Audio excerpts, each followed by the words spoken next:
All right. Welcome, everyone. I can graduate from this one for now. How everybody doing? What's up, Dr. Luke and Ebony and Guru and Chris? Welcome, everybody, to Simulation Talk 261. Slowly moving up there, which is great. Welcome, welcome, welcome. Oh, I forgot to add the thing on Discord. See, I'm still not in my mind, so I'll start it. I'm going to start a stage on Core. You guys can join.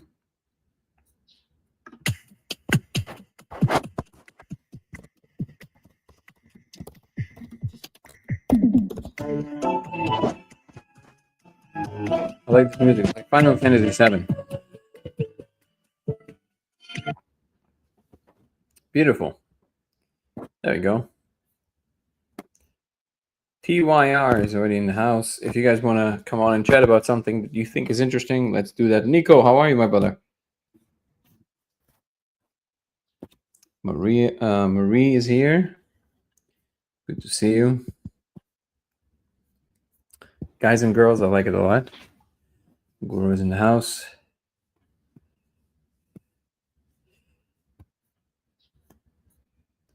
How are you guys doing? LF, shalom, shalom. Want some cool merch? I do. Come check it out at photoreality.com. Exactly. Thank you so much for that, Chris. Okay, let's see. First of all, let's put it right there. If you guys want to follow on Twitch, it'll be LaserX83 on Twitch. Power Off is in the house. Boom. I know I keep saying it, Ebony, but one of these days I'm going to play on Twitch. It's just every day I can't find the time. I even put it on my calendar now. Still can't find the time. And I need one of you to explain to me what is going on with the minimum 3 average viewers on 4 different days. I'm pretty sure we've been keeping up with that for a while, unless it counts something else as 3 average viewers. So I'm not sure. Thank you, Nico. I appreciate the likes. It's always nice of you. Play Zelda. Zelda is great. They have Zelda on the thing. Ooh, that's exciting. I would play Zelda. I guess they have everything, right? April, Val, how are you guys? These gums are nice. I don't want it to come across as advertisement because it isn't. They're kind of nice.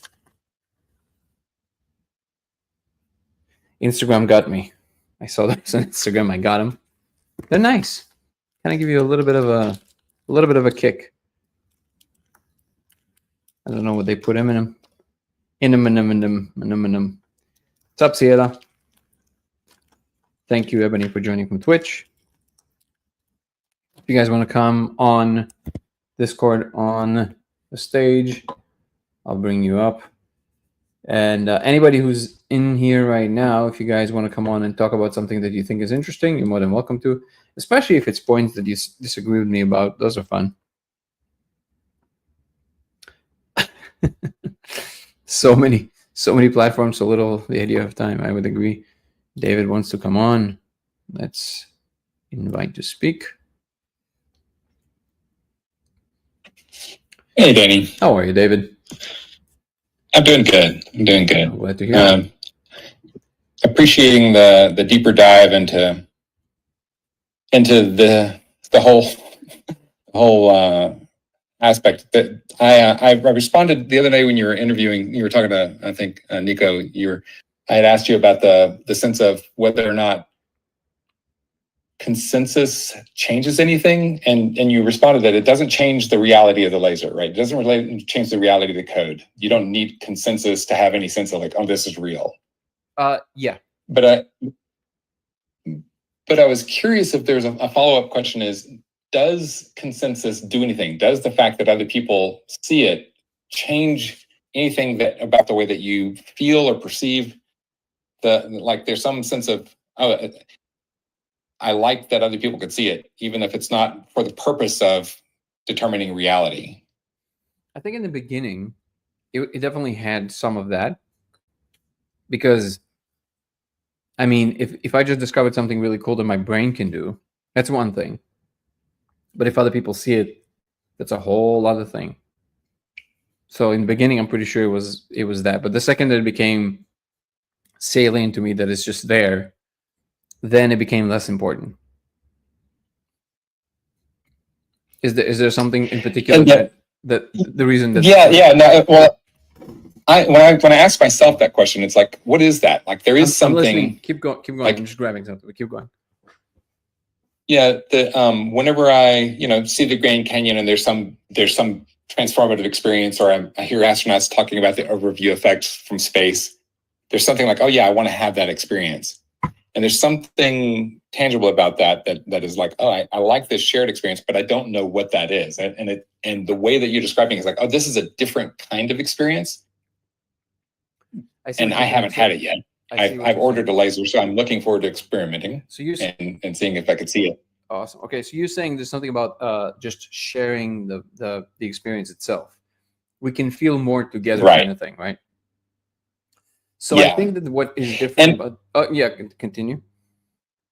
The other thing about it is that there's something that seems like it is tickling awake in the species, right? I've listened to a couple of your other interviews as well. People who've had similar kinds of experiences, like the Upside interview that you had a while back. Mm-hmm. And it's like, oh, this is interesting. There does seem to be kind of a phenomena of different kinds of experiences that human beings can have that don't comport with our typical consensus reality, but do have an alternate consensus reality. And it's not the consensus part that's important, but there is something that feels interesting, like other channels of awareness that are available. And something about that just really tickles my brain as like, what is that? And so there's a deeper question of like I love the experiments, the way that you're doing them, to kind of see if you can come up with an actual testable hypothesis about the way that things impact each other. But I'm also just curious, like consciousness, what does that say about our capacity for perception beyond what we're attuned to normally? Yeah, the more I talk to people, the more I realize that, I mean, we always discover some kind of a portion of our minds that we didn't realize before that not everybody share, right? So like there's a lot of things like this. And it's very pronounced for people that have special abilities, so to speak. So for example, when I talk to people that could see beings from a very young age, and only in their teenage years they discovered that not everybody sees them, and they were convinced that everybody sees them. I mean, that's a bit like, I think that's an extreme version of that, right? But we all have that kind of a thing. Like we grow up and we think that everybody are in on the joke, and only when we get older and we look back at high school and we go like, oh, nobody understood. So it's like, it's one of these things, right? Everybody pretends to understand and nobody understands. And so the first thing to say is that the way that I think the code is different is that it's very mundane in its presentation. It's super interesting, but that's the part that is interesting about it is how insistent it is in space, how it's just doing its own thing. Like that, you never see anything like this in the psychedelic space. And I am slightly confused. What do you need, baby? Oh, this one. Because recently I've had a few conversations with people who I consider to be very smart. And I do mean exceptionally smart. So like people that achieved certain levels of, achievement in life and definitely have a lot going for them. And they've proven that they are very, very capable people. And yet I'm discovering that they have some kind of perception of the world that simply blinds them from being able to even understand why there's a there. Like it just doesn't sync. And this comes, I'm noticing, from both camps, the ones that are more scientifically minded and the ones that are more spiritually minded. Recently, I had interaction with the person that I've been speaking to for a while via email. I'm not going to mention any information because I don't know if they want to be mentioned, but basically he was saying that he had his own spiritual awakening, and everything about everything he's saying, I have no reason to doubt him. Like, I've heard enough of these accounts that I know that he's really experiencing these things. And he was very interested about the laser, and he's never done any of these substances before. He kind of achieved his way through like meditation and things like this. But for this, he was willing to try. And in the months prior to him trying, he constantly would email me with all these questions, which I get, but like every time it would go in circles. He would be like, yeah, but why can't you write it down? Yeah, but why can't you do this? But what? Yeah, but can you influence it with your attention? I'm like, no, I don't think you can. He's like, no, I bet you I can. No, it's like, it was this insistence, like, no, it has to be. It can't be anything. Like, it didn't compute for him that there can be something that isn't him. Because people who are going through an awakening, they're convinced that everything is them, which, by the way, I think is a delusion. I don't think that's true at all. So, but then, you know, he's like, was convinced of it. And recently, literally like a few days ago, he emailed me and he said, okay, you're right. There's nothing you can do to influence it. I don't understand. So that was, so that was like, when people finally experience it, they go like, oh, and then they understand everything I was saying. And then the other side of it, like the more, I guess, intellectual side, there is this crazy marriage to almost a fanatical degree to consensus. And I guess it makes sense because that's what science is, in the business of consensus, right? But I realized sometimes it is so thick that people forget that they can actually discern what in fact is going on without anybody else telling them that. I think they forget that there's instances of this. One of them is that, well, the fact that you're experiencing anything, you know this without anybody ever telling you this, just because that's the nature of what it is, right? And I think people convince themselves that there's literally, they can't trust themselves under no circumstances. And I think that's actually that's not good. I think that we need a balanced perspective about ourselves. We need to trust a little bit more about what we can or cannot know personally. And then, of course, on top of that, we want to add consensus, but not eliminate the possibility of knowing things just by yourself. And when I investigated this point with him, I realized that we truly just landed on a completely different place on it. Like, I asked him if you would have to rely on either consensus or a very affirming, like, real experience for you, which one would you pick? It's like, oh, there's no question, like consensus every time. I'm like, really? I'm like, so if you can't walk through the wall, you're not sure you can't walk through the wall? He's like, well, I know that others can't either. So I was like, I don't think that's why. And he's like, no, I'm sure that's why. And I don't know. I didn't know what to say because this person is like, you know, his IQ is like 180. So I'm like, I don't know what to tell you, man. That's just incorrect. It's incorrect. Like it's like there's things that you just know, and I think that for some reason we convince ourselves that that level of certainty only comes from Jesus. Like, you know, if Jesus comes to you and like, you know, and this is the thing that people that are more intellectual recoil from these kind of statements, but it's not the same. I mean, now that I know that there's a lot there, I also know that the people that always talk about Jesus and say they feel him in their hearts, they really do. But I don't think they realize that not everybody does. So if you don't, then there's nothing they can say to you that would verify this. That I understand. But the fact that you can experience it directly, it does not necessitate any extra steps. The second you have that, you know that there's something there. Now, if you want to talk about what is the true nature of it and how it really works and the details and all that stuff, yes, I would agree. Yes, you would need a very open-minded, open-hearted branch of science to investigate these phenomena. And I think we're kind of getting into that realm a little bit more now. But the fact that there's something real that is there, that is not just quote unquote in your mind, that you know for sure, just by experiencing it. And I think it's just a matter of getting comfortable with the temperature of the water. I think what this is that people that are swimming in a different temperature water, when they get into this water, it takes them a second to get acclimated to it. They're not as comfortable. Because he himself told me that he had an experience. Again, I'm obviously not going to be mentioning names, but he was with this woman who that's her work. She does a lot of work with the molecule, and they were in an Airbnb, and they were smoking, and he was looking through the window, and he saw these dancers that obviously weren't there, just like dancers dancing around, and he was laughing. He was like laughing his ass off. He told me this, and then she looked at him and she goes like, "Why are you laughing? The dancers?" And he looked at her like this, and he goes like, "You see them?" He's like, "Yeah, that's what I do. Like, I know what you're saying." And he said, "That's when I shut up."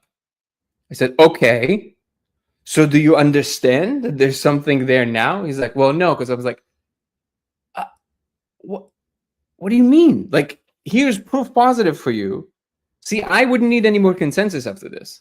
The fact that something is shared, I would know it for sure, and I would not need any other verification. Not like how it comes about or the technical stuff, of course, but at least to know that that happened, I don't need any more verification at that instance, right? And anybody should feel comfortable standing on that ground. And yet, I think that because we sell ourselves short, we're not comfortable standing on that ground. And I think that is the seed of a lot of human misapprehension, because we're not willing to admit what we know. Does that make sense? Oh yeah, that last piece is kind of an interesting one. I like it. I'll say, for a couple of years, I've been looking at a question that is kind of interesting about the nature of trust, and this conversation helps kind of peel two layers of it apart. One is trust that is consensus-based trust, which is the thing that most of us kind of orient to. But there's the other trust that you're talking about that you get with the laser light, with the code, that is not that, right? And the other thing that's kind of interesting with the what I'm appreciating, even though I haven't had the experience, it's kind of like the opposite of, I'm going to say, and sorry if this is a little controversial and hopefully it doesn't raise any flags with anybody, but the flat earth stuff, right? People who argue flat earth, round earth, for the most part, are going on some basis of consensus, right? And it's like, no, you don't have to use the consensus stuff, right? There's a real way to actually perceive what you're looking at. You don't have to just go based on what everybody else is saying. And the fact that the code is mundane is almost kind of a more compelling, but the polar opposite of what we normally have. Most people who have an experience with Jesus or with some awakening experience have this, oh, this is amazing, this is astounding, but no mundaneness to it. This is kind of the opposite. Oh, this is mundane, but it's real. It's right there. It doesn't reveal to me a reality that, like, I now know the truth, but I can see it. You can see something beyond what we assume is there. Yes. Yeah. Which it's I think it's close enough to us that we didn't expect this. I think that there's always an assumption when we experience these transcendent experiences, is that it is so mind-blowing that it's comfortable enough because it feels that it's so far removed. Like it feels so out there that there's no way our brains can wrap themselves around it, so we don't have to bother. But when something is right around the corner, right there, and you kind of have to now engage with it because you know that it's like a thing you can just see, now it's almost like you have a certain kind of spotlight on you. There's almost like some kind of a responsibility to figure it out. And that, I think, is the thing that feels uncomfortable to some people. I'm only guessing, but that'll be my assumption, because I think there's this weird insistence that people have, which I truly don't understand. And I'm not saying it like to be hyperbolic. I truly actually don't understand. When they start talking about the spiritual stuff, they immediately assume that all of this is just, they feel like if they say, oh, it's all spiritual, it's all mind stuff, somehow they don't have to interact with the technicalities of it anymore. It's like, okay, but again, I know it's the most boring point and I'm making it a billion times, but it's the most obvious one. Yeah, but you still can't walk through the wall. So like, Why is that? Like it's not, you can't just pretend that like, oh yeah, it's all spiritual, so it's all good. Like, yeah, but in the spiritual realm, somehow the wall is still there. And then they say, yeah, but that's how it was designed or whatever. I'm like, cool, but that doesn't get you out of the original conundrum, which is, if you're still interested in how the structure works, well, somehow the spiritual realm gave rise to this. So my question will remain, how did the spiritual realm gave rise to this? And what is it? What is it then? What is the physical in relationship to the spiritual? You didn't really eradicate the problem. You just kind of shifted the perspective slightly. And that part I truly don't understand. And even, I had this conversation with Gallimore, not in the episode I released, in the stuff we shot for the movie. We'll release the full conversation after the movie comes out. But in it, even I asked him, I was like, okay, but what is the physical in your model? He said, oh, I don't know. I'm like, well, but that's the thing I'm interested in. Like, it's like, like, it's so funny. It's like a bait and switch, Of course, all in good faith, but it's just funny to me how people just like, basically they say the problem doesn't matter to me anymore, and then move on to a different problem. But then at the same time, they pretend as if this problem never existed. That part, it's like it's a mystery to me.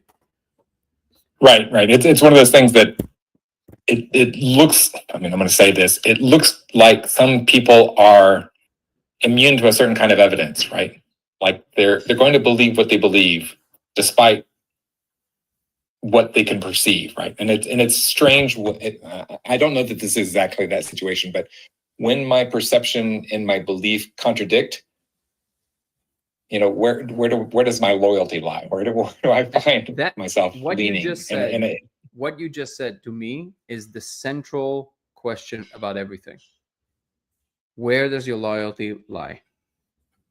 And I completely understand if people have a different loyalty, as long as I think that it kind of adds and that doesn't subtract. My loyalty is with truth.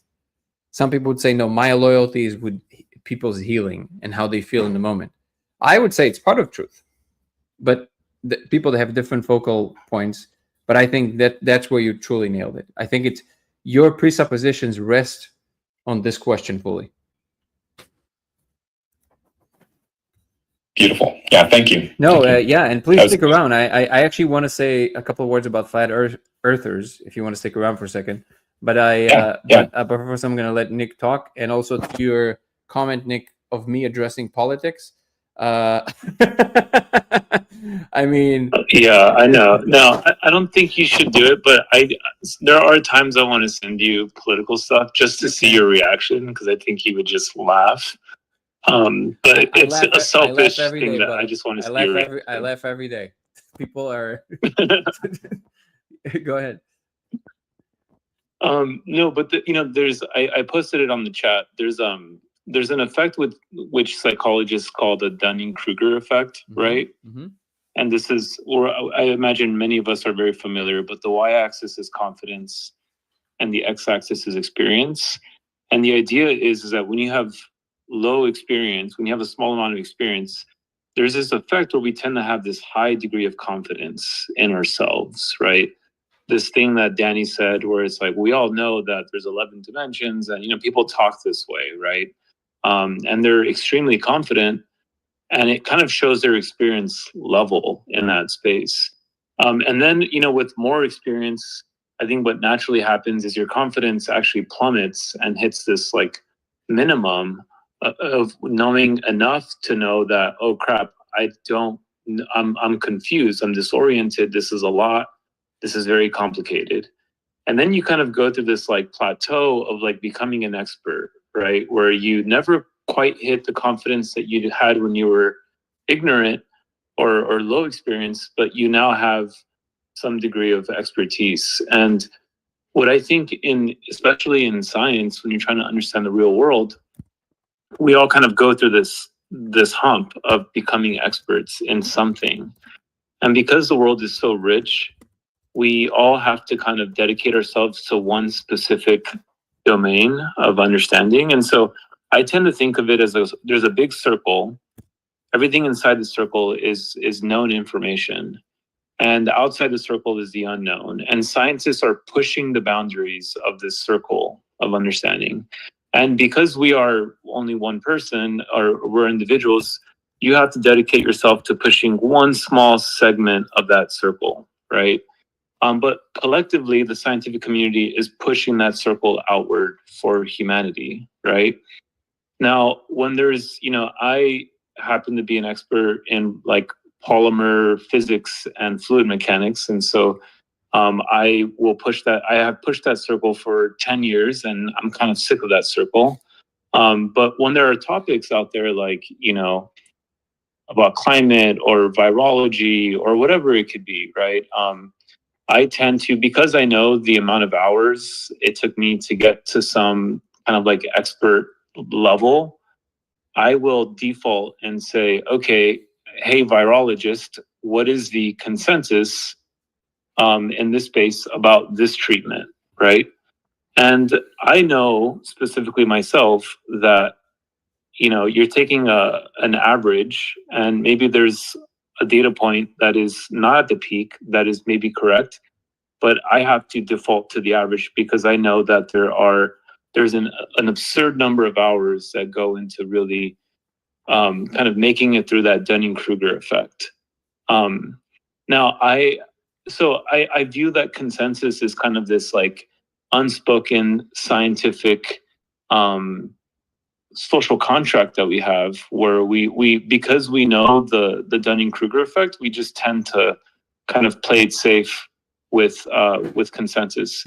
However, consensus, every revolution in physics comes from that n is equal to one person that everyone is calling crazy, and ends up kind of finding a kink in that circle and ends up allowing us to push that circle much further, right? And so there's this kind of effect where you have to understand, you have to play it safe with consensus, but you have to also understand that everyone that is pushing that boundary is playing a critical role. And one person that could be considered crazy could make all the difference, right? And so so it comes back to something that Neil deGrasse Tyson once said, which I don't think he's a very deep person, but he said something that I thought was very deep, which is the trick to kind of like making a breakthrough in science is knowing enough about a subject to know what you're doing, but not too much to know that you're wrong,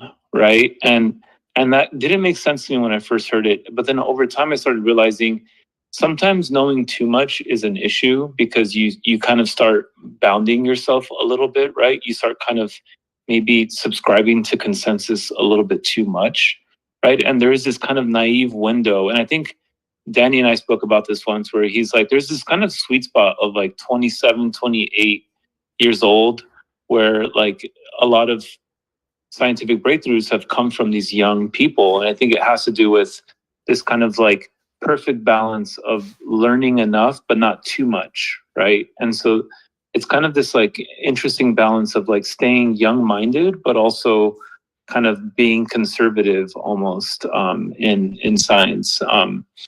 Wolfram once talked about this in one of his lives where he said that, Mandelbrot, he came up with his Mandelbrot sets when he was much older, right, in his career. And he actually said that young people tend to revolutionize science, but the older people tend to integrate theories together because they tend to have enough experience to learn enough things and to learn how it connects together. And so I kind of just wanted to say that part of the consensus side of things.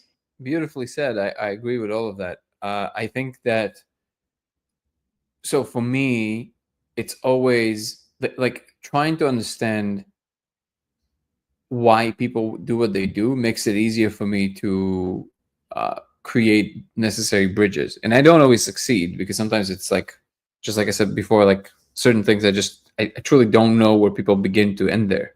But I understand that they begin somewhere. It's not always clear to me. But it's also clear to me that if I understand where they're coming from, like what they're trying to do in every given moment, it'll make it easier for me to understand why they're saying the things they're saying. So, for example, and this connects nicely to what David was saying about flat earthers. I think they're a perfect example of advertising to do one thing and actually doing something completely different. Like so my position, and I don't think it originated with me. I think somebody talked about it before, but it makes a lot of sense to me. My position is that flat earthers, for the most part, I'm not talking about, obviously everybody are different, but for the most part, it feels to me that flat earthers, what they see as virtue is dissent. What they see as virtue is signaling to the world, I'm not buying it. The it doesn't matter. They want to show they're not buying it. And one of the biggest things you can stand on that you're not buying is the most obvious thing that everybody accepts. Because then you basically what you're saying is, even that thing that you think is the most obvious, I'm going to stand my ground till I die and not going to budge, because even I'm not buying even that. Like you can, I feel that it's like a protective mechanism. They feel so helpless in so many ways because of what's going on in the world, and they feel like they can't control it. So they said, I'm going to annoy the shit out of everybody just by saying this one thing that I know everybody are buying into. So I'm going to be in opposition to everybody. So they see it as bravery. They see it as being, there you go. They see it as standing up to the man, even though, you know, nobody put it there as a truth claim that somebody declared. And I think that's what is actually being expressed. They're not interested in knowledge. This is why you basically, for most of them, you can't convince them, because if you're trying to talk facts, they're playing a different game. They're not in it for facts. They're in it for, as a famous Chris Rock bit he just did about the difference between men and women, but they're in it for sense. They're in it for distance and irritation. So it's literally they're playing a different thing. So now some would, and they might not even be aware of this. They might think, no, like it just didn't prove it to me. But there's layers to this, right? But what gives them the dopamine spike is A, your agitation, B, the fact that no matter how hard you try, there's going to be a voice in their head saying, see, they're trying to prove it. So it's almost like the ultimate kind of troll that is just like inside of them. It's almost like ticks over them. So this is one example where the game that is being expressed is not the game that is being played. Very often, there's obviously gradation of this, right? Very often what I'm noticing is that people are actually speaking to be heard. That is a very, like that, you can't argue with that. Because you can see it's one of these, like, there's like an air of importance that comes with it that isn't, there's no room for shared exchange of information. It's just what, you know, these people that you enter the conversation, they leave you zero room to express yourself. It's just what they said and that's it. And even if you got to say things, when you're speaking, there's zero absorption of what you're saying. That you can't, that you're going to burn all your fuel talking to people like that. It's impossible, right? So if I identify that, I don't even try. I'm not even talking. Like, it doesn't matter. I might try, if it really matters, I might try and identify a way to have the conversation about them and why they're doing what they're doing, but not about the topic, like, because that does matter to me. For them, it's just fuel to do that. They want to express what they have to say. I think that when we get older, it's easier because we all kind of relax, so to speak. It's easier to adopt the more the calmer ways, the more delicate ways. And this is where wisdom comes from, which is, I think, kind of what you were alluding to, Nico, as well. That's the stage where you have the opportunity, but not the promise. You still need to do some work with yourself to get there. But you have the opportunity to create a new kind of space for yourself and for the world and for others, where you will be committed not to your own perception and claims, but to some virtue that you think is a shared virtue. And there's many of them. And I think, I forget who it was, maybe it was Confucius or Rumi, I don't really remember, but I think it was Confucius, where he said there's these 4 or 3 columns, right? And if you focus on one of them, the rest will come. I think they're like beauty, truth, something. I don't remember.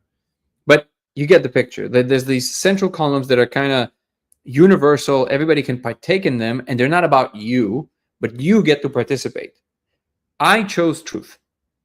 I don't know if it's by choice or by just the way that I was constructed. I chose truth. In that, I would openly say what I know and what I don't know. And even in the moments that I feel very strident and sure of myself, if there's something that comes at me in that moment, this is why I'm doing my best to not do it, because it's more painful if I did it, because I have this commitment. So if somebody's going to tell me something that actually made sense at that point, even if I was like, very strident against it, I am obligated to change my mind right there and there. That happened to me actually quite a few times in the last few years. The more I'm like putting something very strongly, if something is going to be expressed back to me that I would have to shift. Otherwise, I'm going to be compromising on truth, and that's the only thing I decided is I'm not compromising on. It's going to be more painful for me because it's going to be more embarrassing. So I'm doing my best. I'm failing at it all the time, but I'm doing my best to not put things too strongly when I'm kind of not sure, right? The things that I've arrived at very, knowledge base that is very hard won, that I've spent years and decades investigating, I have a much easier time with it. But even there, I'm trying to be as charitable as possible. It's also why when I'm hearing people like, again, don't want to gore anybody's ox, but when I hear people like Terrence Howard speaking, or people speaking about them favorably, my blood boils, because he does not care about the truth. Not an iota. And it is also the case that I have to work on that. I was telling this to Aaron the other day, that is actually the only person who suffers from that is me, right? Like the fact that it actually upsets me that much, he doesn't care. only I suffer the consequences of this, right? So I'm aware that it's something that I got to work on with myself. But this is why, because that is my commitment. I don't matter as much as what in fact is true. And some people would say, bite the bullet, say, well, what is even truth? I'm like, well, Jesus Christ. It's like the state of affairs. It's not that hard. It's like whatever in fact is going on. Even if it's just mine, even if it stands on the head of giraffes, who cares? That's what it is, then that's what it is. That's the truth. Will we ever know the full thing? No. But can we approach it? Yes. And to me, there's something divine about that connection with what in fact is. It's almost like the universe looks back at you and goes like, you got it. And when you get that blink, you don't need anyone else to tell you otherwise. Can you still be not exactly on the ultimate understanding? Of course not. You never will be. But if you're in the ballpark, there's going to be consensus between other people that saw the wink. So that's mine. So other people that I'm meeting along the way, they're more committed to, let's say, like I said, healing or transcendence or spiritual awakening. Equally as beautiful, equally as important, maybe even more important, because ultimately with miserable beings that know the truth, that's not existence worth having. I think they converge, but it's nowhere written that they do. There might be a level of truth that actually goes against the grain. So it's an open space that I'm constantly investigating, but I think identifying why people do the thing they do and how they go about it tells you a lot about what kind of rules are open to you in that game when they're present. If you're alone with them, the only thing that makes sense is the one that can potentially make progress together. And some people are truly not open to that. With people like that, you can still leverage what they're doing if there's other people around, because you can basically navigate their information in a way that at least will benefit others. Again, not to embarrass them, but at least in a way that can kind of elevate things for other people. And to me, that is always at the at the forefront of of how I'm operating and how I think we should encourage one another to operate. And one final note before I let you guys respond and have some fun thoughts. It is funny to me, Nico, that in the diagram that you shared, the lowest point of confidence somewhere in the middle of knowledge is called cultured. Yeah. That's really funny. Oh, you're cultured. You're well behaved. It is, and there's many illustrations in the diagram. I don't exactly agree with that one because the x-axis is actually knowledge and not experience. I kind of think experience is a little bit kind of couples this concept which you said wisdom, which is in there. But Danny, there's one thing that I wanted to, I saw Dennis McKenna and Andrew Gallimore, and so first of all, I love Dennis McKenna and Andrew Gallimore. Right, they're amazing scientists. I look up to them deeply. But the one thing that he said, there's a couple things that bothered me at the end of that podcast where he said, Danny is 100% convinced that this is the interpretation, right? But then they go on to kind of talk about one of the features of DMT is astonishment, right? And they go and they say astonishment is this it shakes you to your core. It's something that taps into your core of being. It's the most intense experience we have, and it's very rare in this human experience to have this astonishment. And so what I was thinking is, I don't think Danny's 100% convinced. I think Danny is astonished of the code, right? And that is where that. But then what his I think criticism is, and has always been, is scientists don't like 100%, right? They want room for interpretation, room for play. And they view that as a sense of discipline, right? For you to not say something is 100%. Mm-hmm. But I kind of feel like, and I feel like lately you have actually, after that initial Twitter session that we had, you did actually kind of leave a lot more room for that, right? I started seeing you kind of leave more room for interpretation. But I did kind of want to I hear your thoughts on that specific kind of statement that he made of that 100%, because it bothered me a lot, because I feel like that's not at all what the culture of core is. Yeah, well, a few things. First one is, I think that this conversation was recorded before me and Andrew spoke again in LA in the interview. Okay.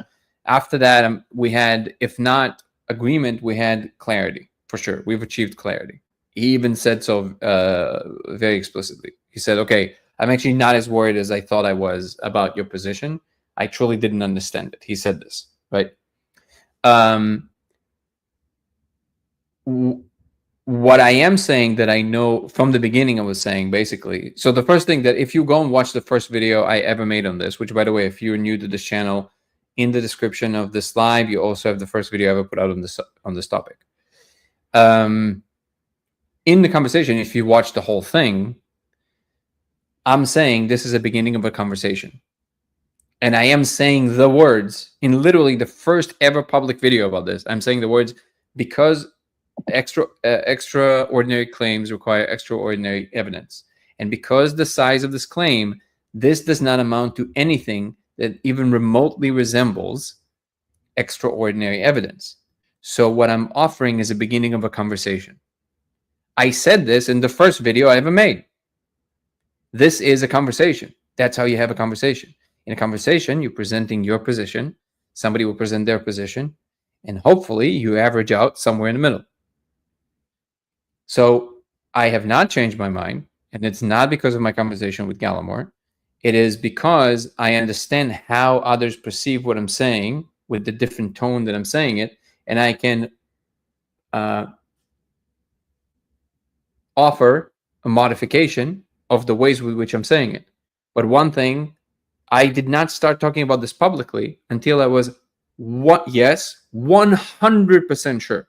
100%, not 99.99999, 100% sure. Was then, is now. Completely non-negotiable. Two things. One, whatever it is, I'm not claiming to know what it is. Whatever it is there before we are there. In other words, it is there as a fundamental thing of some sort. It can be some form of the way that our minds are interacting with the environment, but it is as real as this desk that my computer sits on. That one is not negotiable for me. Not in terms of you can't change my mind, but it is the ground on which I'm standing, which, by the way, even in physics, your axioms are still modifiable. It's just very hard to modify them. That means you're going to have to change a lot of things. So this is one of my axioms. This is what I mean by the firm ground I'm standing on. What is the true nature of what it does? That I have no idea, and always said that I have no idea. But you have to call it something. So I use the word, and actually the attachment to that word of like, oh, code. Well, first of all, it does look like self-executing code. I think my example where I'm comparing it to using the term dark matter runs through fully, because we don't even know if dark matter is matter. So why are we calling it dark matter? Well, because it's the closest thing to what we kind of think it might be. Does that mean that we can't augment the term? No, just we don't know currently, so we'll call it dark matter. I'm calling it a code of reality. It's not. It shouldn't be like that should not signify that I believe that is the code that runs reality 100%, right? It's a little bit tongue-in-cheek, but what I am saying with that, however, is that I know it is some kind of a fundamental thing and is not a product of our imagination or a hallucination, because it has a different flavor, it has a different property. The other thing that is not negotiable for me is that the beings, whomever live in this space, the first thing that I was putting on the table very, very concretely was they are as real as you and I. In other words, they exist even without you existing. What was later added, because it was communicated to me, was that they're actually also simulating our space. Do I know that with absolute certainty? No. But that was communicated to me as clearly as everything else that I kind of took seriously. That I will admit, I wouldn't expect anybody ever to take on board just because I said so, because unless you have certain kinds of experiences for yourself, you will never see them. But yes, he's not wrong about me saying that I'm 100% convinced of these two things, that the beings are real and that the code, whatever it is an actual structure. Funny enough, Gallimore himself always thought that they're real. He just doesn't like the certainty with which I'm expressing it. And I told him, like, that's my prerogative. Like, I understand that you're not as comfortable. I get that, but you have to stand somewhere. At a certain point, you should be able to say something with the amount of certainty that you can. That's where I'm confused, and I feel like he kind of switched up, because where I'm confused is, when you went on Danny Jones and you were arguing of objecthood, and he made a rebuttal where he's like, look, it could still be a hallucination.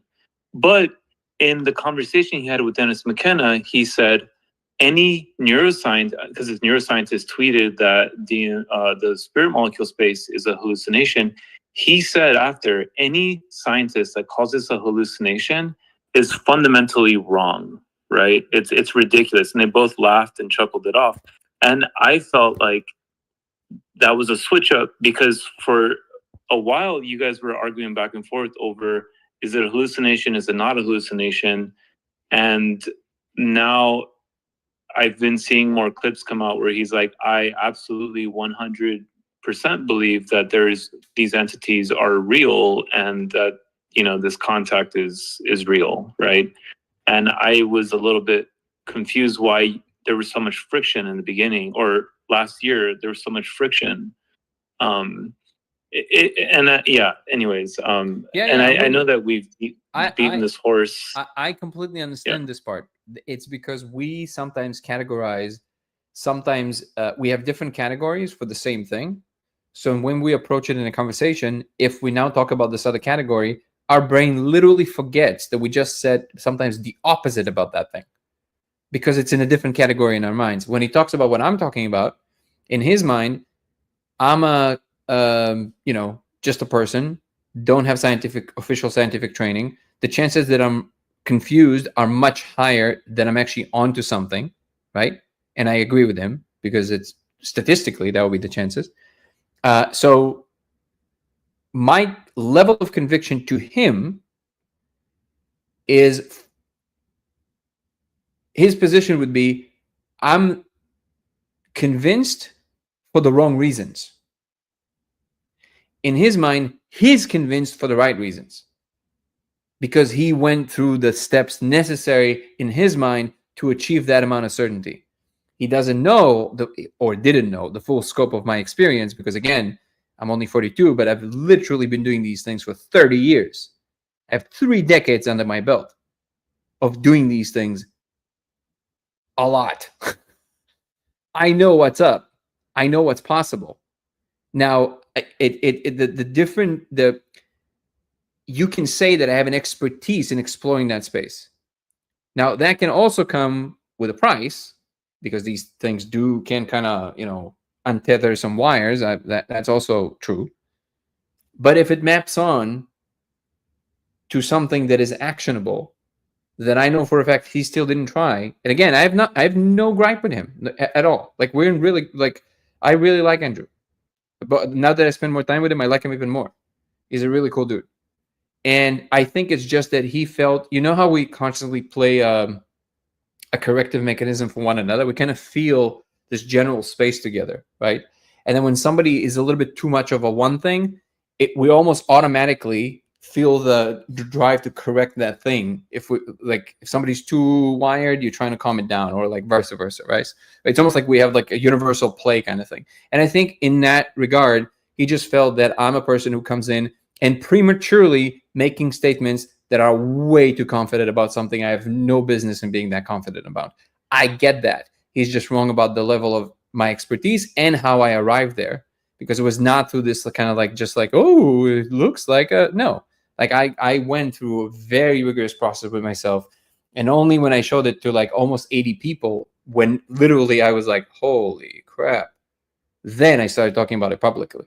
So when do you start? Yeah, and he kind of showed his hand a little bit where he said, Dennis has said, have you tried it? And he said, no, but some of the insiders have, right? And I was like, oh, okay, that kind of showed his hand, like, okay, this is an insider versus maybe an outsider thing, of like insiders being these like kind of maybe more formal researchers, and outsiders being more of these explorers that don't have the scientific credentials, right? Yeah. And again, I think it's you know, we talk about constantly about due diligence, right? And especially in the scientific world, due diligence is everything. So it is, and I know, again, not to do it in a disparaging way, but objectively, there is an absurdity to the fact that I have so much content out there, right? It shouldn't take somebody more than 5 minutes listening to me talk on a podcast to understand that I'm an honest interlocutor, I think. So how hard is it to just ask me to have a conversation instead of asking everybody else about me? It seems to me that the world in general right now is suffering from the Dunning-Kruger effect. People are convinced they can process information in a way they simply can't. So that's the best assessment I can give. I'm just kind of watching it and I'm like, this is I was like, this is such an absurdity. It's like so many people that I hear, they're like, there was in this other podcast that was talking, I think we talked about it with Alex. And there was, I forget his name, man. Anyways, you got to make a video where you say like, just slide in my DMs, you know, if you want, the inside scoop. Brother, I'm the way of the dog, brother. It's what needs to unfold. It's exactly how it's supposed to happen. It's in the end, it's like you know the one of my favorite allegories in Buddhism, which, by the way, wise Swiss men said that they're doing the experiment now. So first of all, good luck, and yeah, please let us know. And if you want to come on and talk about it right after, please let me know. With a few people, he said that they're doing it. One of my favorite little Buddhist stories is the one with the monk that says, "Is that so?" You familiar with that one? Yes, but I would love to hear it again. Yeah, so it's purposefully designed to kind of be long and tedious, but the shtick of it is, I like to tell Buddhist story by just giving you the shtick. The shtick is that basically a lot of things happen to him in both good and bad directions, and every time something happens to him, he just smiles and he goes, "Is that so?" So basically, every time somebody, and each and every one of the things that happens is the result of the previous one. So like somebody comes to him and is like, "Oh my God, you will never believe what happened. This woman in town accuses you that you impregnated her," which is like, you know, this is like big shame for monks, even the accusation. So he just smiles and goes, "Is that so?" And they're like, "Oh, everybody losing their minds." And he just sits there, meditates. And then after a little while, the woman has the child and they come to him and is like, "Oh my God, you will never believe what she just did. She tells that you have to pay her the thing, and she will like go and tell even more towns that you did this." And he says, "Is that so?" So they kind of took it to be as an agreement. So they took some money from the whatever he begged, and they gave her some money, and she kind of, and then later. So anyways, it kept on happening. The child grew older, and then all of a sudden, something happened that the child became kind of like a protector, and something good came out of it, right? That actually benefited him a lot. And then they came, oh my God, you will never believe it. They gave him this amazing good news. And he's like, is that so? So now he's not attached to the fact that something good happened. Because that's what life is. It's good, it's bad, it's this, it's that. It's how much peace can you feel in the moment? I am by no means anywhere near on such levels. Just to be super clear, I'm not claiming to have such amazing abilities. But the reason it's one of my favorite stories is because that's what I aspire for. So if I can do more of that, if I can do it honestly and not like a dickhead, which is like pretending to do it to like look good. If I can do it truly inside where I don't feel like pulled forward, back and forth about it, I'm becoming happier and happier as a person. So that's why I'm not, it's not a, the one thing I need to work, this is what I'm saying, I definitely have to work on like how much I get triggered from people like Terrence Howard. Like, it's just like, when people disrespect truth on that level, it's just like, I don't know what to do with that. It's like, it's like, see, that's an Achilles heel for me, for sure. It's not that it's easy to get me out of balance with that one. So I got to work on that. But that's my position. And I know that if the moment is right and whatever the Tao needs to happen, it will happen. And it will happen in the best possible way, because it will always be good and cordial and polite and insightful, and nothing but good will come out of it, instead of some kind of a battle that was built online and people go at it. It's just like, you watch these things now, which, by the way, brings us squarely to politics, right? When you watch thumbnails of anybody talking about anything in politics, what are all the thumbnails? Literally all the people lined up, and it's like that's literally what the whole thing is. It's like, is this a conversation that looks like it's gonna go anywhere? It's just like literally 5-year-olds. And you're like, this is the adults that are deciding things. It's crazy. It's crazy. So I think that what's funny to me about this particular case with Dennis is that there is something there that is very deep. I think I might be reading too much into it because of whatever romantic idea I have, but I do suspect that there's something there that reinvokes some of the stuff that he experienced in La Chorrera and with Terrence. And as you know, that was a very tumultuous relationship. So I don't know, but I think it's almost like it feels to him like it's coming to hunt him. It's like, because he let it go. He's like, I'm going to go into science and not worry about what happened. But if I'm right, he has to admit that he, A, dropped the ball, and B, kind of ran away from something that he shouldn't have. So I don't know if, I don't want to psychoanalyze, but it does feel to me that, because why would he have such a response, right? Like, why would he care? Like, I'm just some guy.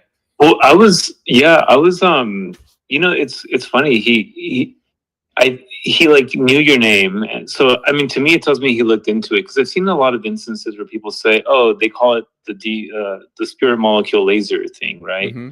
But it seemed like Dennis had kind of like, I feel like he had kind of done his research, and I do know that he got like a download in with Terrence, right? Like he had like this manic period, or not maybe manic, but catatonic period, right? Fully out. He had a full dissolution of himself. Yeah. Wow. Yeah, I think that's what scared him. That's what propelled him into science, into a more comfortable, structured thing. And because Terrence wasn't the one experiencing it, he got obsessed with it. Well, science is very grounding that way. It's very comforting in some way, because it's so structured and like binary. Yeah. Wait, let me see them. Oh wow, look at that. What's exactly on time? So they're saying that. Sorry, I'm gonna skip the afterlife question just because we talked about it a lot recently. Maybe we'll bring it up again in a few days. Thank you so much, Rudy. Not Rufy. That was a good interview. Painful Lessons one. That was a really fun one. That was good energy there. Wise Swissman saying, thanks, we're just getting the prism and device for the smoke. Right. One thing, imagine how amazing it would be if Terrence would still be alive. Imagine showing Terrence the laser. I mean, that would be... by the way, the idea you gave me, Nico, about interviewing Terrence, I'm down. Thank you, Rudy. So I'm gonna start training a model. If it doesn't already exist, I'm gonna start training a model. Actually, that's a good thing that I reminded myself just now. I'm gonna send a message, email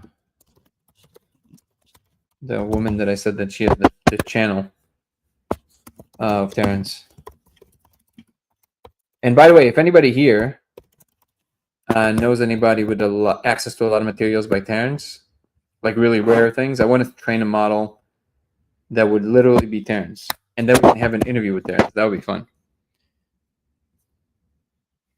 Also, we can actually play the game of whether or not I know what the model is going to tell me about the next thing. That'd be great. Yeah. We gotta also capture his inflections and his voice. I think Terrence is like part of him is like his the cadence of how he talks and his tone and everything. Yeah, man. It's he's like a snake charmer. He's like playing with his voice, and also when he has these talks where he's a little bit more tired, and you can hear it in his voice. It gets more raspy. You know what I'm talking about? And he's just kind of like trailing off, and you can see that he's already like stoned out of his mind, like way beyond what he usually smokes. Yeah, it's so great. I can totally see. You know what's funny? I was visiting somebody. I think it was in Ibiza, and I don't usually do green. I don't. It's not one of my. It's not my favorite thing. But somebody had edibles, and we were doing K, and somehow it was really like balancing it nicely. We did some molecule and K, and then we did some. I ate some gummies, green gummies, and I think I found the channel Terrence was on. I all of a sudden started speaking, and it came like I know his talk so well, and it wasn't channeling him. It was I found the channel he found, and that was his favorite thing. So green was his favorite thing. He was smoking. I discovered from the moment he woke up, basically every day. That was his muse. I found that channel. I was like, oh wow! Like I was like, it's such a fountain of metaphors and everything just coming together in a way that you never expected it. It's just like wow! Like that linguistic channel. I could only find it once. It was amazing. Like every single thing that came out of my mouth was just brilliant. I was like, oh, imagine living in that state. This is amazing. Yeah.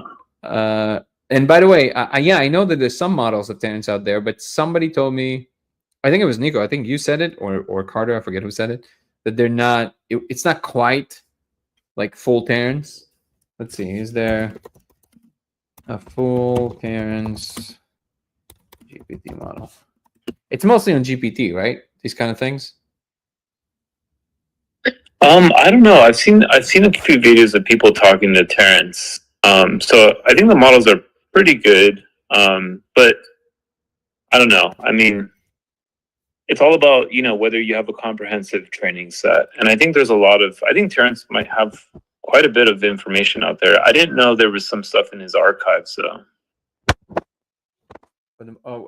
Wait, somebody's thing is trying to come on. Hold on, let me see. If you want to come on and chat, just raise your hand. Come to the core events. We're on there now, and just raise your hand, and I'll bring you up if anybody wants to say a few words. And by the way, David, this is one of these free-for-all kind of things. So if you have anything fun that you want to add or say, please feel free to do so. You don't have to, but you don't need to be like super polite just because we're talking. Oh, thanks. Yeah, no, I did actually have something else. And it's kind of to the point. I'm really appreciating the sense of this commitment to truth, right? Where I go that I'm interested in, I'm curious, and I'm not sure that you actually have any claim or or stance about this, but the sense that I have, and this is kind of the larger picture that I care about, why is this interesting to me, is because I think that human beings somewhere along the way changed the channel of our awareness to this kind of consensus reality. It has to do with money and value as oriented in a way that's very different. And if we back up and look at it, it's beneficial for technological linguistic reasons, but it's ultimately cancerous, right? It's too isolated and separatist from the planet itself. We no longer feel the deep connection to the planet. And it's almost like, I don't know that it was necessary, but it just so happens the way that we evolved, we went down a path that was going to have massive treasures for a while. And then we were going to run into the wall of like, Ponzi scheme's over, bankruptcy, start over, right? And I think we're getting close to that point where we either going to have to come up with a very innovative Ponzi scheme loop to get us to the next level. But I don't think we're ever going to be able to avoid actually coming back into alignment with the planet. And in some sense, it's almost like, I know that some people, you may be familiar with Michael Levin and his work on biology and like looking at collective intelligence of cells. And he, one of the things that he says is that all intelligence is collective intelligence, and cancer is just a kind of intelligence in which the cells no longer know they're part of an organism. Those cells believe that the environment they're in is just raw resources available to be used as they desire, right? And possibly a way that my own thinking is that the way you can sort of reverse that is if you can convince the cancer cells that, hey, we're talking to you, we love you, you're just part of us, we're not at war, right? To the body. And Earth may be trying to do something like that with us. So that's I'm trying to figure out, is there a way to have people more committed to truth, to be able to ask questions like that? I don't know whether that's an avenue that you could go down, but it's something that feels important to me, given our current state of the world, and curious about your thoughts about that. Is there anything, just kind of curious about how that lands for you. Does it make sense Yeah, I'm trying to formulate something that will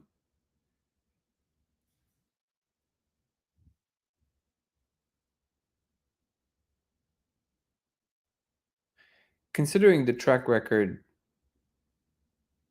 that we have of getting everything wrong all the time, and yet somehow still managing to make progress in a way that at least this corner of the universe have never seen before. I would be a little bit less cavalier attacking these metaphors too seriously.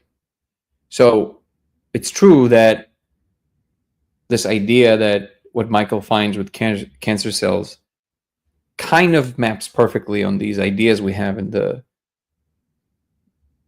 let's from a caricature perspective, call it hippie vibes. It kind of matches with this idea that, well, we are the cancer cells, right? But we're not, though. Cancer doesn't do what we do, right? That's pretty clear. This idea that we are some kind of a disease or just consuming resources is, to my mind, an overinflated, actually, that is the virus. So the idea that we are one is the virus. Because if you look at everything that happens in the biosphere, everything does exactly what we're doing. We're not outstanding in that regard.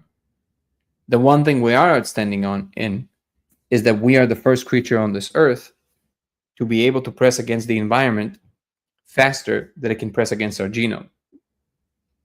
In other words, all of a sudden, the tables are flipped. But in the universal game, I think that flip is exactly what needs to happen on a planet if the biosphere of that planet is to survive the death of its star. It depends on the time scale you're looking at. So these ideas of the trap that happened somewhere in the past they're very common. Yuval Noah Harari uses it, and he places it 10,000 years ago in the beginning of the agricultural revolution. He says that's when the mousetrap shut. That's where we could still go back, and now we can't go back, right? The modern version of this is the global warming story, which is like, oh, it was a trap. We didn't even realize it. Now we're trapped. Okay. These ideas are everywhere. But if you look at the details of what in fact happened, is that everybody basically tried their best and failed. But again, that is the nature of the game. As I'm sure you know, 99.999% of all species to have ever lived on this earth are now extinct before humans came along. It is literally the norm. The only question is, can we be the exception? And I think, I know that what you're pointing to extend an olive branch. I know what you're pointing to. Yeah. There's an interesting thing, because I wouldn't say that we're the first. I'm not sure about this, but I would say, the first bacterial cells, the first cells on the planet, before they evolved the mitochondria in the sense of being able to, they were successful to a point that was like, we're going to have, this is too successful, right? Every once in a while, an organism evolves a way that's so successful that it actually looks good in the beginning, but eventually they run into a dead end. And trees did that as well, right? Trees, it's an interesting, I don't know how many species do this, but trees, when they evolved cellulose, were indigestible. They were basically immune to predation by other things for 35 million years, which was a very bizarre kind of a thing. And eventually they kind of had to come back into balance with the ecosystem and say, oh, we need to be digested. We thought that indigestibility was a good thing. It's actually not. It actually threatens us all.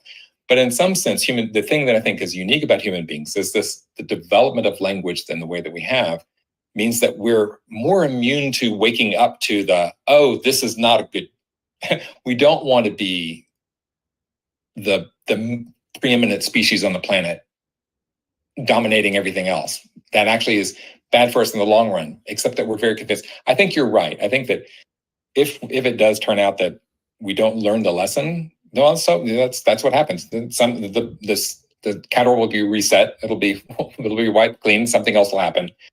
So I don't think it's a bad thing. And I think you're right. It's all life does that. But every once in a while, a species will hit kind of the lotto of like, oh my God, I really have figured out something that does put me above the rest of everything else. And it's like, yeah, but that's not a good thing long term. And we still kind of have the illusion that it is a good thing long term. And I'm kind of curious about regaining our humility about that. I wouldn't use the word good or bad. I would just say proper or improper for the current moment. Everything can be wonderful for a particular period according to everything else that's going on. If we're trying to terraform a planet, then the greenhouse effect is great. If you're already at the level where it's dangerous, it's not great. So it really depends on what's going on, right? The first thing that I think is just the most charitable thing I can say about it is just silly. Is the idea that somehow the Earth is going to suffer. Don't worry about the Earth. It's going to be fine. It is a very robust system. As George Carlin famously said, the Earth is going nowhere. We are. And to some extent, I agree with that. So in the end, all this rah-rah is really protecting ourselves. So it is selfish at the end. But even that, I think, is somewhat of a missing the point. Because we are part of what nature is doing. The idea that usually is expressed to signify humility, which is to say, we should be careful because fill in the blank. Who are we to think that we can fill in the blank? So it's expressed in this way to basically signify humility. But what it does in action, it signifies the opposite of humility. Because then what you're postulating is that we are so special that we can unbalance everything, versus understanding that we're part of the whatever is happening. That being said, I agree that there has to be balance to things. It's just that we, the kind of thing that can kind of choose to either be squashed or understand things before we have to be squashed.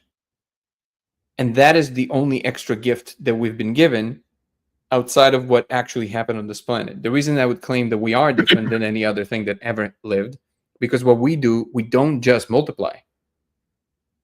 Here's a phrase from The Beginning of Infinity, from my favorite book of all time by David Deutsch, that illustrates this point in full. The only two places that we know of in the universe that nuclear reaction is happening in is the cores of stars and human labs, where the proper knowledge exists of how to do so. We don't just multiply. We found a universal channel of knowledge that can mimic all the other laws of physics, transcribe them, and eventually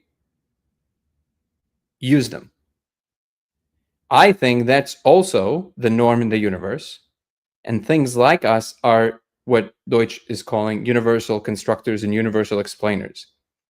And that both gives us a unique seat in the game, both in terms of what we get to do, but also the responsibility that comes with that. One example I always like using is that on the flip side of all the mess that we've made in the last century, we don't have a disagreement there.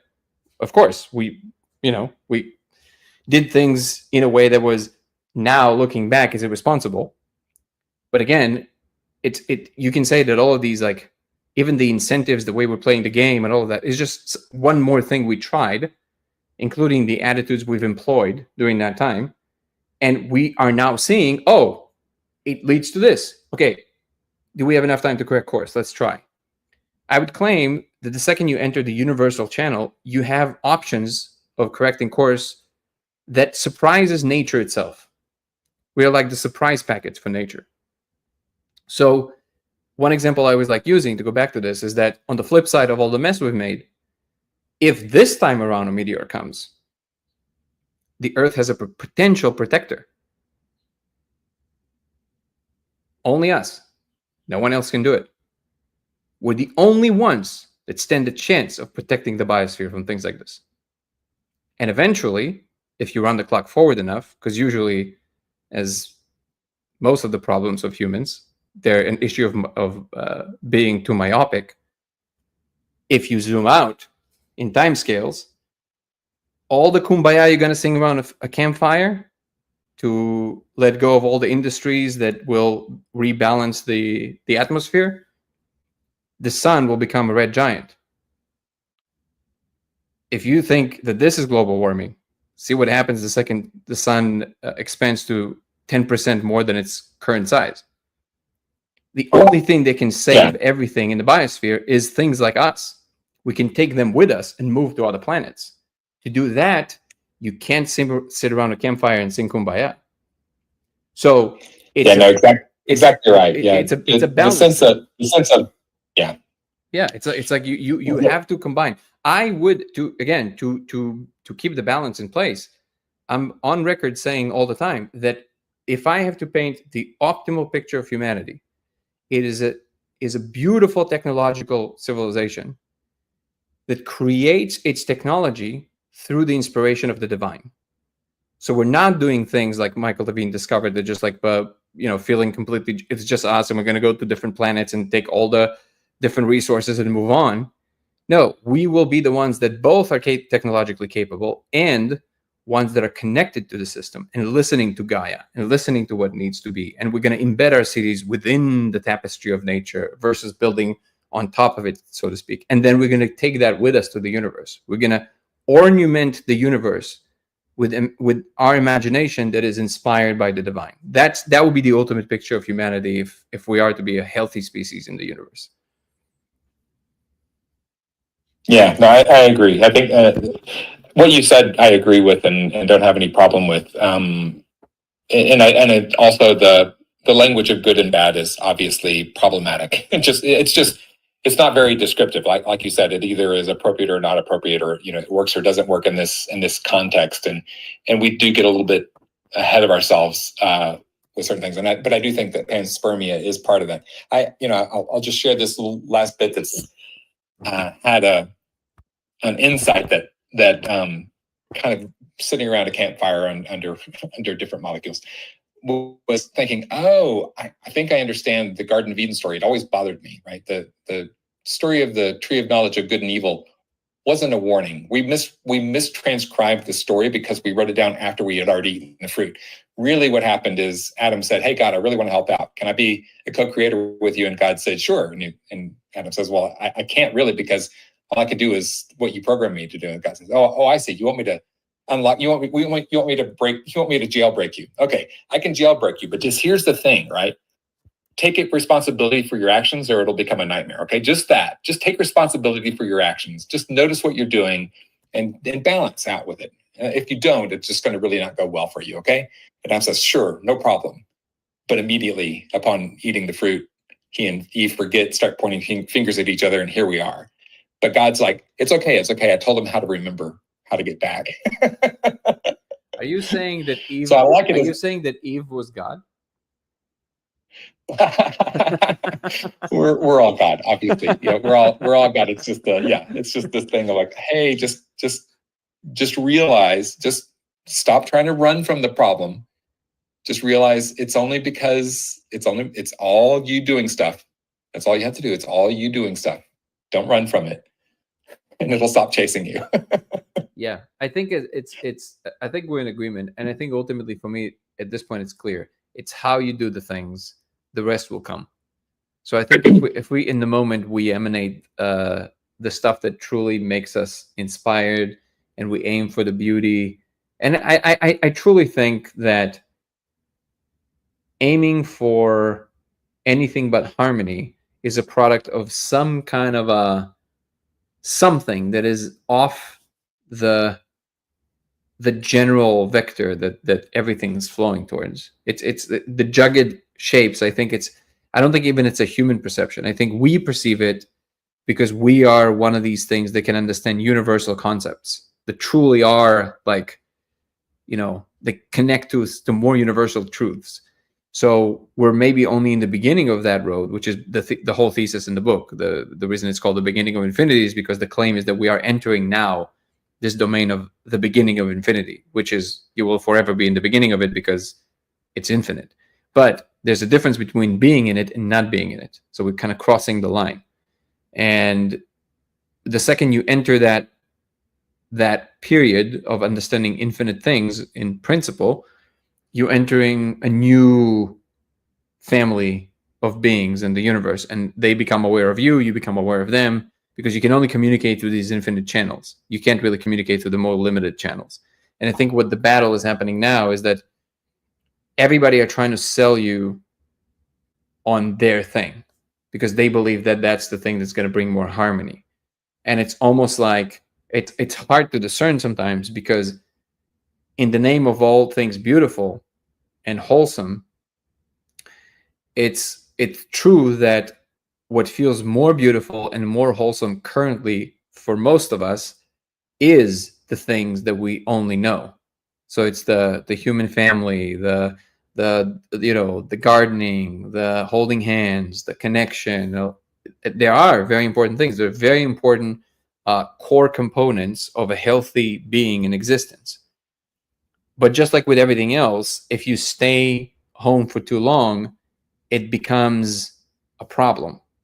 If a baby stays in the womb for too long, toxemia kicks in. It's a problem. If you're still at home at 40 and you're living in the basement, your parents might not be saying anything, but they're kind of like, I don't know what's going on. It's not healthy. Like at a certain point, you gotta go.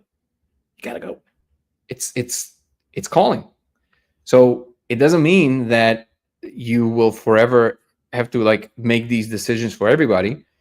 because it's true that for the time being, which is we have quite a bit of time before the sun's going to start doing the blowing up thing, but even then, up until that point, anybody who wants to stay on Earth can do it.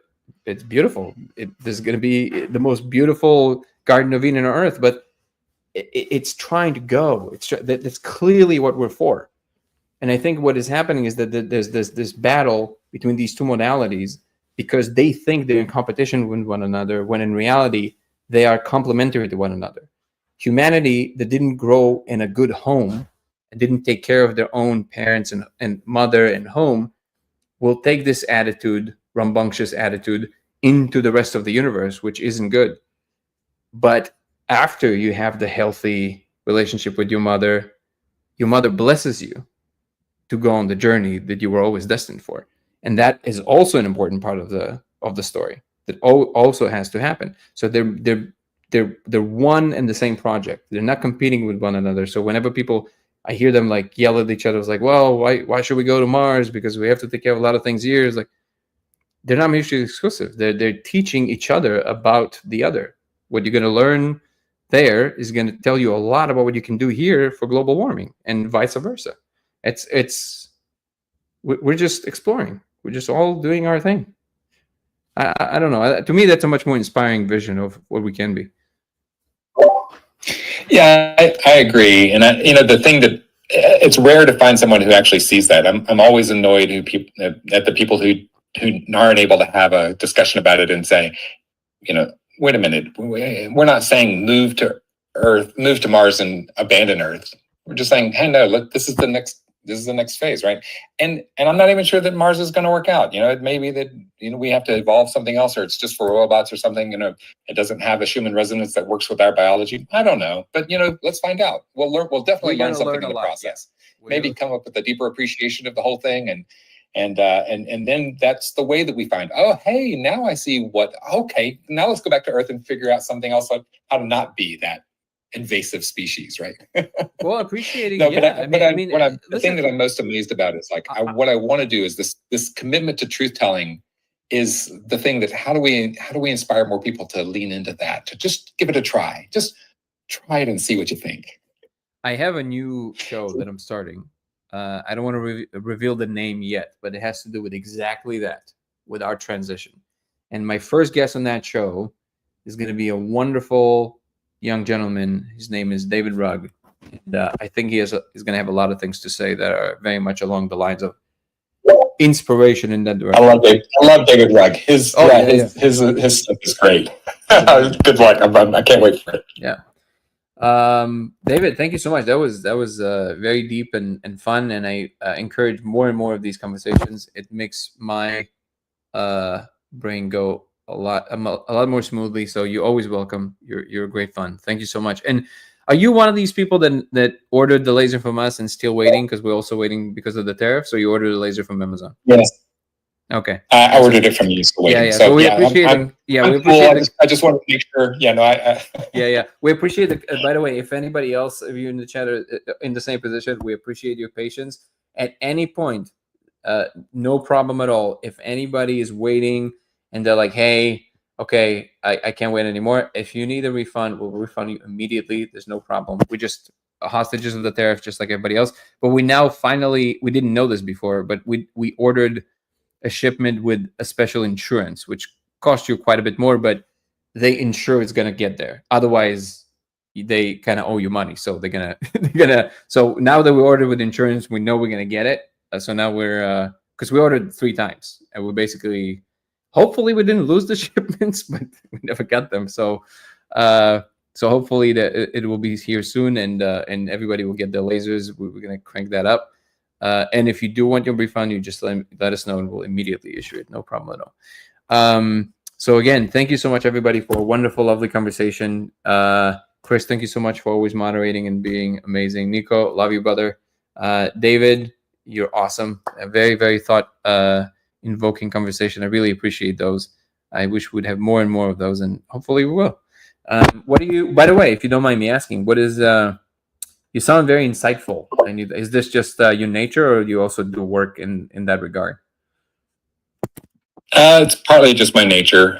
Yeah, kind of a wonder junkie from way back and asking deep questions and realizing, COVID actually helped to connect to people around the world. And so I was like, oh, a higher grade of tribe came available with COVID. And so I've become a little bit more skilled at talking about some of these things, which are harder for me to think about. So, it's a longstanding thing that is, I'm now, it's got the right fertilizer mix, right? It's just, cultivating it a little bit more effectively. Well, I really appreciate your mind, and please come by anytime to chat. Oh wait, Sigil is saying. Thanks a lot. Absolutely, thank you. Sigil is saying space is fake. NASA equals not a space agency. Guys, we have one that is on to us. Move in now. Sigil. His name is Sigil. Move in now. What?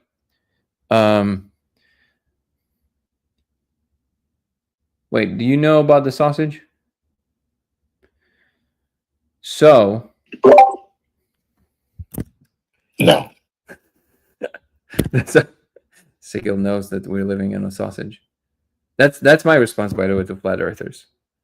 To tell them very seriously that actually we live on a sausage and NASA knew it all along. But just you got to keep a straight face. You gotta be in the role. You gotta stick to it. Otherwise, it doesn't work. I blame 10th Planet Jiu-Jitsu for flat Earth theory. For space is fake, bro. Oh, okay, that one, yeah. How do I aim the laser into prism to achieve the X or cross? No, you can't do it with prism, brother. It has to be diffracted. So diffracted means it's a lens that has an exact measurement of the slits according to the wavelength you're using. The difference between refraction, which is what happens to light when it goes through different materials, and diffraction is that diffraction is literally a lens that is made specifically for that wavelength. If you're going to use a diffracted lens for green laser on a red laser, it's not going to work as well. Or actually, I don't even know if it's going to work at all, or it might match a little, but you need to buy the laser with the diffraction. Prism is probably not going to work. Actually, to be quite honest, I never tried, but actually you can try. But lasers are already coherent light, so it's not going to do anything to the laser. It's not like it's going to break it into other components. But yeah, prism, as far as we know, doesn't work. Laser pointer doesn't either. So it has to be diffracted. You have to get a laser. This is why if you go to contrarian.com, we have. If you don't want to get ours is definitely more pricey than what you can get on Amazon. It's cooler for sure, and when it's going to get to you, it's going to be very cool. But it is. We have all the list of what you can get on Amazon to get it yourself. I don't know if they have the same issue right now on Amazon. They might. I don't know. But you have to get the one with the diffracted lens for red laser. Prism is not going to work. Yeah, I know the red laser, but it has to come with a diffracted lens already. So it already has to be an X or a band. If it's a band, then you're good. You don't need the X. It's all the same thing. If it's like a line, you just have to make sure that you unscrew the cap a little bit. Yeah, you have to unscrew the cap a little bit, and then it will be wider. Just make sure that if you're unscrewing it too much, it might jump out because there's a spring in there. You got it. So go to codeofreality.com. Look at the list. You don't have to get it on our website, but just make sure you copy the specs and then go to Amazon and find something with those specs, or Alibaba. So I don't know if you'll be able to do it tonight, but in any case, we'd love to hear from you about this as well.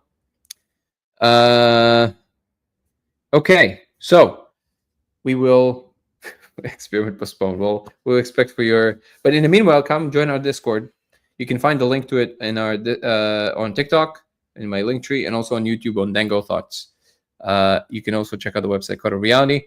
But I do encourage everybody to come join our Discord because we have a wonderful community of people exchanging ideas. And where you heard people talk right now was on Discord. So you can always join these daily conversations there.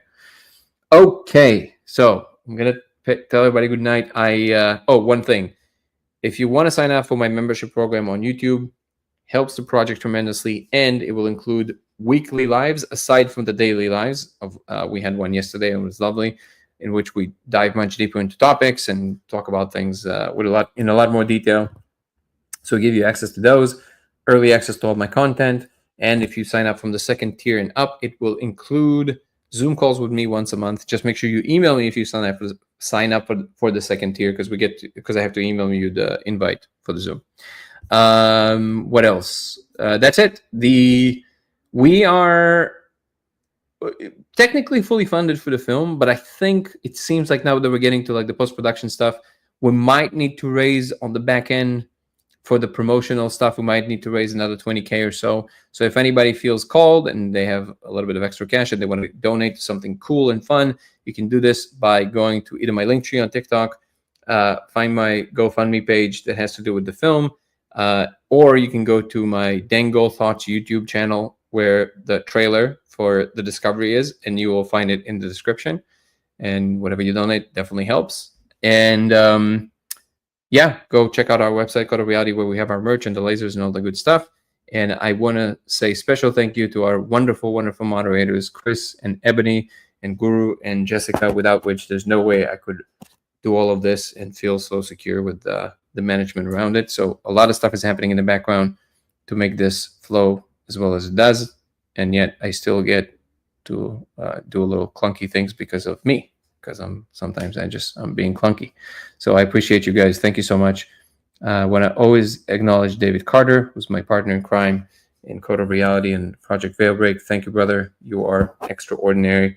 And I hope you had an amazing day today. Can't wait to hear about it. Anything else I forgot? No, I want to thank to all the community members, the old and the new, and all the people that contribute their time and good faith and good vibes and bringing them here on a daily basis. I appreciate you guys. Peace and love. See you tomorrow. Ciao. Have a good night, everybody.